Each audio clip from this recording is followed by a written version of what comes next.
Dear students, I hope you are well by the grace of Allah. I am well too. Today we learn another some words and word meaning.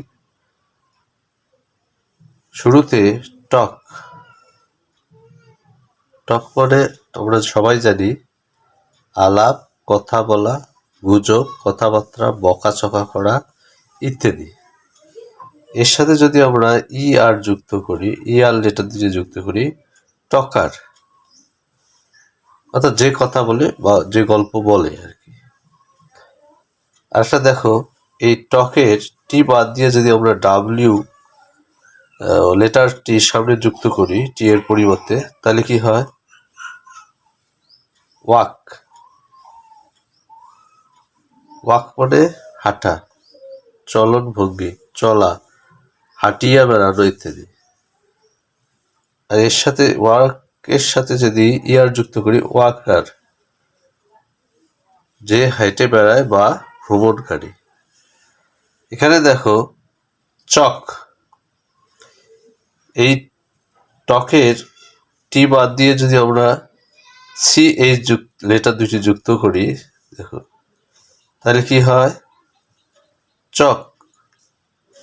চক মানে আমরা জানি যেটা দিয়ে লিখি খড়ি, চুনাপাথর, অঙ্কনি, চক ইত্যাদি।